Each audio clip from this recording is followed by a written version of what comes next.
Merci Madame la Présidente. Je commencerai donc. Madame la Présidente, Messieurs les juges, Maître Franck Moulenda et moi-même représentons 140 anciens enfants soldats, parmi une armée d'enfants qui peuplait les rangs de l'UPC-FPLC en 2002-2003. Vous avez admis 97 de ces victimes le 15 janvier dernier, alors que 43 autres victimes ont été admises à participer le 7 février dernier. Le plus jeune de ces enfants, A-12-95-13, avait à peine 7 ans et demi quand il a intégré l'UPC-FPLC. La plus âgée a quant à elle fêté son 4e anniversaire dans les rangs de la milice. Ces faits, Madame la Présidente, Messieurs les juges, ne sont malheureusement pas inconnus de cette Cour, puisque le supérieur hiérarchique de M. Bosco Ntaganda a été condamné en première instance pour les faits d'enrôlement, de conscription, de participation active d'enfants de moins de 15 ans aux hostilités. Mais cette condamnation, Madame la Présidente, Messieurs les juges, n'exonère en rien le suspect. M. Bosco Ntaganda savait, et il n'a rien fait pour empêcher le recrutement de ces enfants. Pire, il les a lui-même enrôlés. Il a lui-même eu recours à ces jeunes enfants comme garde du corps. Je le répète, A-12-95-13 n'avait pas 8 ans quand M. Bosco Ntaganda en a fait un de ses gardes du corps. Il a lui-même violé ces très jeunes filles quand il ne les donnait pas en pâture à ses lieutenants. Nous avons rencontré 72 de ces jeunes adultes sur les 97 victimes admises à participer le 15 janvier dernier. Ces jeunes adultes à qui l'UPC-FPLC et son chef d'état-major ont volé leur innocence afin de réaliser leur but, chasser les lindous d'Ituri. Ces jeunes adultes, Madame la Présidente, Messieurs les juges, peinent aujourd'hui à se reconstruire, marqués à jamais par les traitements inhumains et dégradants qu'ils ont subis dans les rangs de l'UPC-FPLC. Sans parler de ces jeunes filles qui ne se remettront sans doute jamais des viols répétés et de l'esclavage sexuel auquel elles étaient systématiquement réduites. Esclavage sexuel auquel elles font pudiquement référence sous les termes d'épouses de commandants. A-627-13, par exemple, explique, je cite, « Les quelques temps que j'ai fait au camp, j'étais devenue l'épouse de tous les hommes de troupes que j'ai trouvés là. Puis, un commandant a préféré me prendre comme épouse définitive. »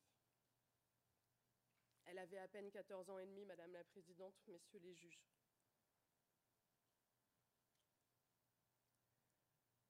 De plus, malgré leur viol incessant et l'esclavage sexuel auquel elles étaient réduites, les jeunes filles ont également participé activement aux hostilités. A-741-13 explique, je cite, « Nous étions enlevés par les soldats de l'UPC, avec un groupe de filles sur ordre d'un commandant. Les officiers nous couchaient à tour de rôle. Après nous avoir donné les armes, on nous envoya au front. » De ces viols sont parfois nés des enfants qu'elles ne peuvent se contraindre à abandonner, mais dans les yeux desquels elles voient inlassablement le visage de leur violeur.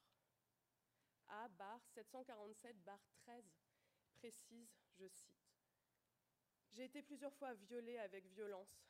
Malheureusement, je suis tombée enceinte. Et j'ai donné naissance à un enfant garçon dont le père est inconnu, si ce n'est parmi mes bourreaux. Et cet enfant, je ne l'aime pas. » Parce qu'elles sont revenues filles-mères, un grand nombre d'entre elles ont été rejetées par leur famille. À l'instar, par exemple, de A-743-13, qui explique, je cite, « On nous violait massivement, avec plusieurs hommes sur chacune de nous. J'ai été plusieurs fois violée par plusieurs hommes. J'ai donné naissance à un garçon dont je ne connais pas le père. Je hais cet enfant sans avenir. Je suis abandonnée même par ma famille. Double victimisation, Madame la Présidente, Messieurs les juges. Tous ces anciens enfants soldats ont été contraints d'arrêter l'école. Une grande majorité d'entre eux n'a pas pu retourner sur les bancs de l'école auxquels ils avaient été arrachés, luttant encore aujourd'hui contre leur addiction à la drogue et à l'alcool, habitude née du fait de leur enrôlement, puisque les commandants les y contraignaient pour renforcer leur docilité avant les combats où ils étaient très souvent envoyés en première ligne. Décision sans nul doute dictée par la lâcheté des commandants qui en avaient la responsabilité. A bar 717-13 explique que les commandants, je cite, les forçaient à fumer du chanvre. A bar 722-13 précise quant à lui que, je cite, nous étions obligés de prendre des drogues, souvent mélangées avec la nourriture. Madame la Présidente, Messieurs les juges, rien ne pourra jamais leur rendre leur enfance volée. Mais cette audience, si elle ne répond pas à leurs besoins immédiats, permet aux victimes d'exister, de faire reconnaître le préjudice irréversible qu'elles ont subi, de faire entendre leur voix, leur colère. Elles attendent avec impatience que justice leur soit rendue. Madame la Présidente, Messieurs les juges. Elles attendent ce moment depuis 2003. 11 ans, Madame la Présidente, Messieurs les juges. Plus de la moitié de leur existence pour beaucoup d'entre eux, pour beaucoup d'entre elles. Cette participation est d'autant plus importante pour les victimes que M. Bosco Ntaganda est également poursuivi pour viol et esclavage sexuel commis sur les recrues de l'UPC-FPLC. À cet égard, les jeunes filles que je représente aujourd'hui méritent non seulement la compassion, mais le respect. Le respect pour avoir osé faire entendre leur voix devant vous, en ayant le courage de remplir le formulaire de participation qui vous a été soumis. Et leur nombre n'étant rien représentatif de l'ampleur du phénomène, euphémisme si l'on en croit sa systématisation.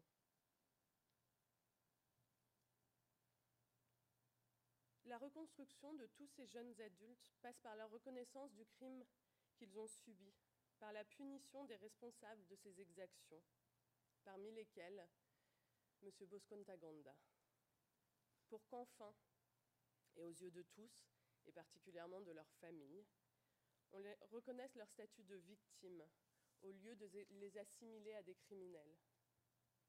Ils avaient entre 7 ans et demi et 15 ans, Madame la Présidente, Messieurs les juges. Qui pourra jamais dire que ces victimes sont des criminels, alors que même elles n'avaient pas conscience de la notion du bien et du mal et obéissaient à leurs commandants, puisque ces mêmes commandants avaient tué leur père et leur mère, leurs frères, leurs sœurs, ou du fait de cette guerre ethnique à laquelle elles n'auraient jamais dû être contraintes à participer. L'alcool et les drogues qu'on les forçait à ingurgiter ou à fumer étaient, je l'ai déjà mentionné, une garantie supplémentaire de leur docilité. Et quand bien même certaines ont malgré tout tenté de dénoncer les ordres de leurs commandants, de fuir pour ne plus avoir à participer à ces crimes, elles étaient battues, mises au cachot, ou pire, tuées devant leurs camarades, pour l'exemple. Au cours des débats à venir, on entendra sans nul doute M. Bosco Ntaganda insister sur le fait que la participation des victimes que je représente est injuste parce qu'il doit se battre contre des fantômes. Mais elles existent, Madame la Présidente, Messieurs les juges. Et le fait qu'elles désirent rester anonymes ne saurait occulter le courage immense que représente le simple fait d'avoir soumis une demande de participation devant votre chambre. Elles méritent toutes d'être entendues, puisque la justice que vous rendrez le sera en leur nom, Les victimes attendent de M. Bosco Ntaganda qu'il ait à son tour le courage de leur demander pardon. Pardon pour leur avoir volé leur enfance. Pardon pour avoir brisé leur vie. Il est facile pour nous, ici, à La Haye, de débattre de questions juridiques pointues auxquelles les victimes ne comprennent pas grand-chose. Mais à nouveau, pour passionnantes que soient ces questions, leur participation rappellera à chacun, je l'espère, que des centaines d'enfants ont été recrutés de force, formés, envoyés sur les champs de bataille, que des centaines de très jeunes filles ont été réduites en esclavage sexuel pour assouvir les pulsions sexuelles de leurs commandants. Je vous remercie, Madame la Présidente, Messieurs les juges. Madame la Présidente, Messieurs les juges, au cours de la présente affaire se trouvent les événements survenus sur le territoire de l'Ituri entre juillet 2002 et décembre 2003. Événements constituant probablement l'un des chapitres les plus tragiques de l'histoire récente de la République démocratique du Congo.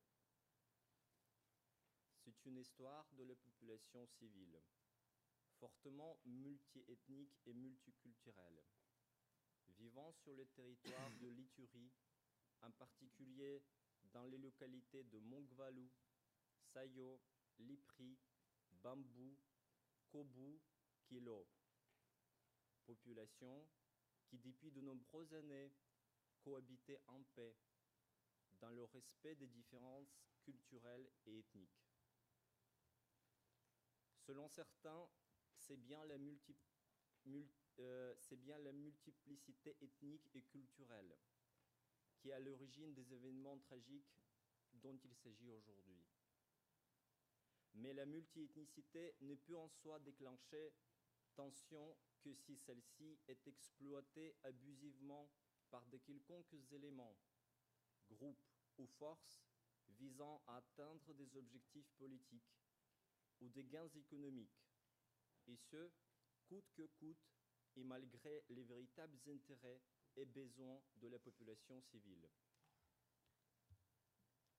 Ce n'est donc pas la multiethnicité de la population du Ituri en soi qui se trouve à l'origine des événements tragiques qui se sont abattus sur la région, mais bel et bien des intérêts de certains groupes rebelles, dont l'UPC-FPLC, obsédés par la volonté de prendre contrôle de l'exploitation des ressources naturelles de la région et d'en tirer gain, tout en profitant de la faiblesse du gouvernement central du pays, et ce, sous couverture de l'idée perverse de la domination et de la supériorité d'une ethnie sur des autres.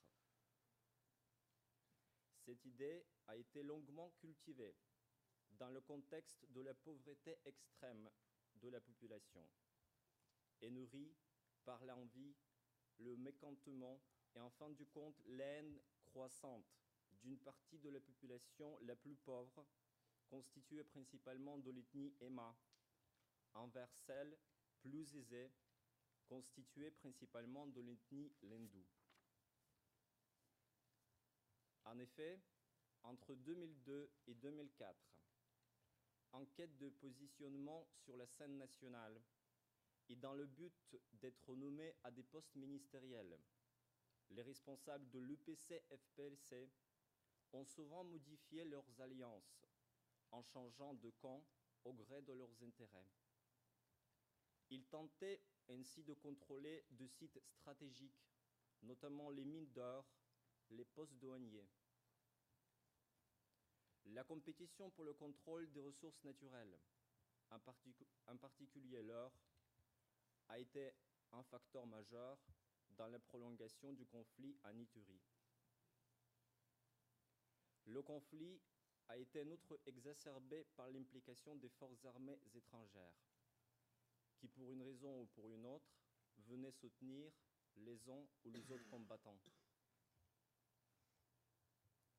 Le conflit qui s'est en conséquence abattu sur la région s'est mué en peu de temps à un véritable carnage, à un véritable massacre.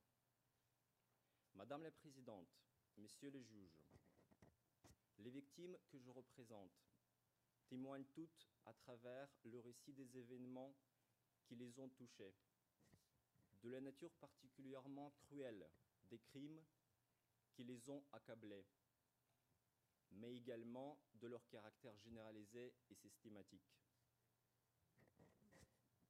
En effet, des milliers de civils Lendu, Ngiti, Nandé, Bira, qui encore hier cohabitaient en paix aux côtés de ceux qui sont devenus leurs agresseurs, ont été sauvagement attaqués, agressés, abattus, torturés, violés, pillés, hommes et femmes, vieillards, enfants et handicapés, et ce, sur la seule base de leur appartenance ethnique, sans aucune pitié, ni aucune distinction du sexe ou de l'âge. Les victimes, qui comptaient un grand nombre de femmes et d'enfants, ont été tuées par balles, par flèches, ou à l'arme blanche, à coups de machette, de lance ou de bâton clouté.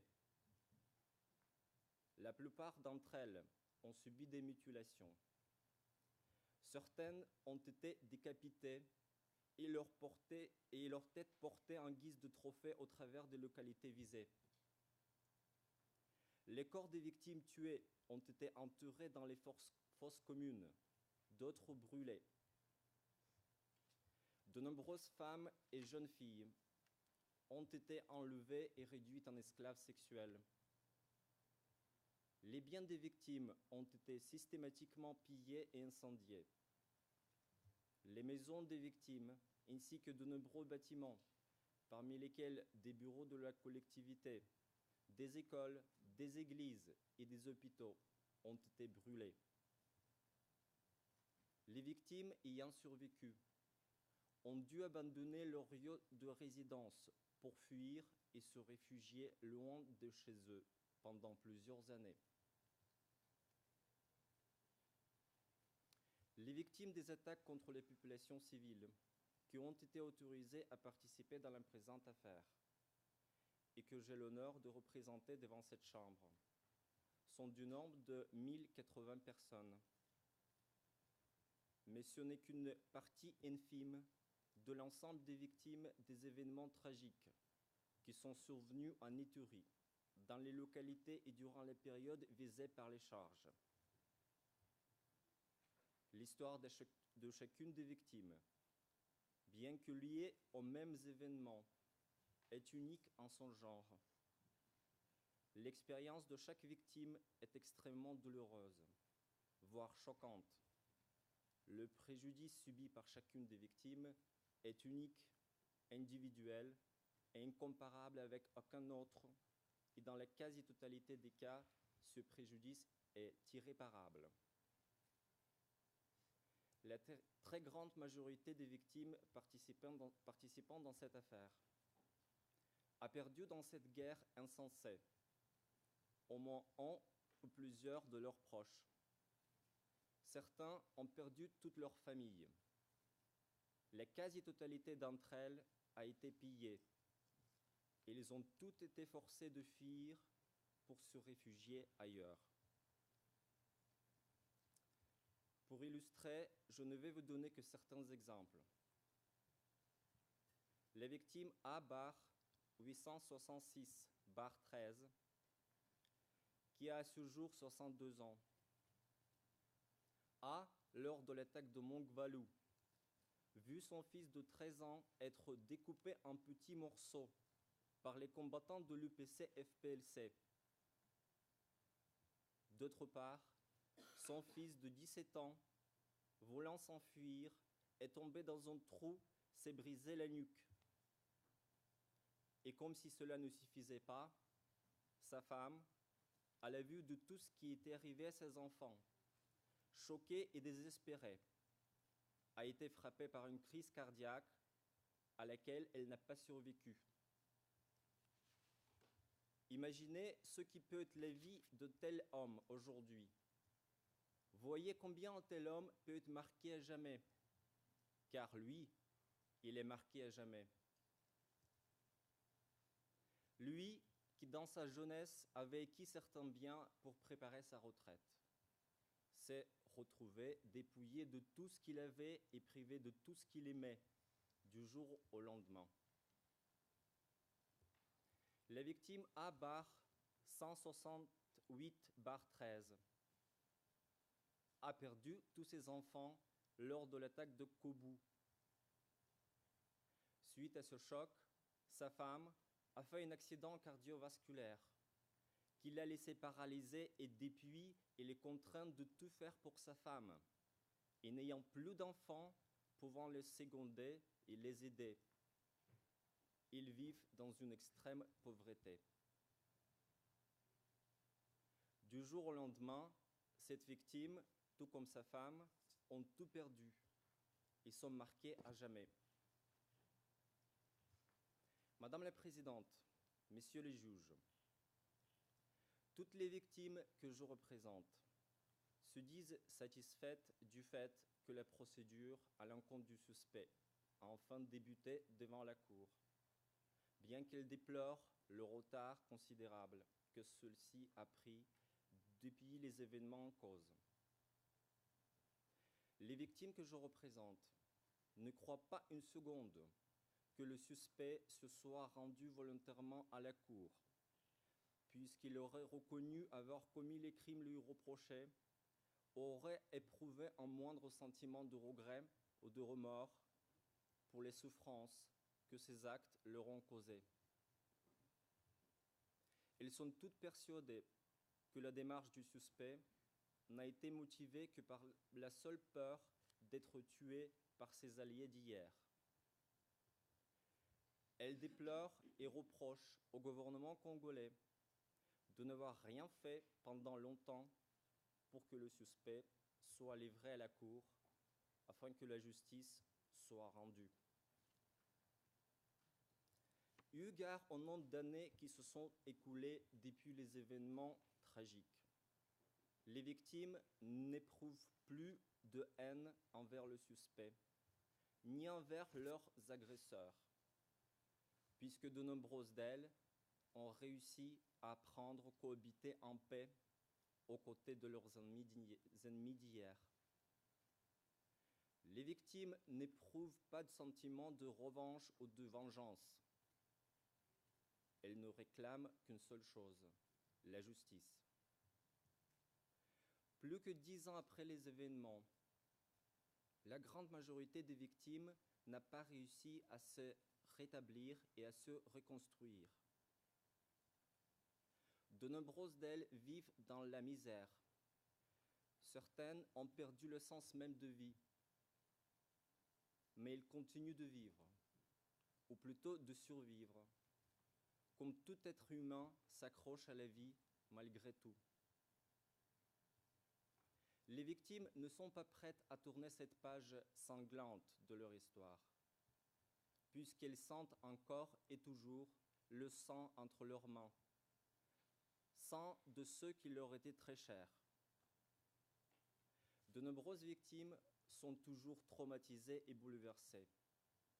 La quasi-totalité d'entre elles continuent à vivre dans l'angoisse, la peur et la souffrance, tout en espérant que des événements tragiques semblables ne se reproduisent plus, bien que la grande majorité d'elles n'aient plus rien à perdre. Madame la Présidente, Messieurs les juges, l'histoire des victimes des attaques cruelles sur la population civile, qui ont eu lieu en Ituri durant la période des charges, ne saurait avoir, hélas, une fin heureuse. En effet, même en cas de condamnation du suspect, rien ni personne ne sera en mesure de ressusciter les victimes mortes à la suite des événements en cause, ni de rendre aux victimes survivantes leur vie brisée. Les victimes qui ont survécu déplorent encore et toujours la mort de celles qui leur étaient très chères, et elles ne cesseront de les pleurer jusqu'à leur dernier souffle. La douleur et le souvenir sont tout ce qui leur reste, malgré le temps passé. Tout comme le sens d'une énorme frustration du fait d'avoir vu l'injustice les frapper et détruire leur vie. Une autre chose les habite, l'espoir que la justice soit un jour rendue.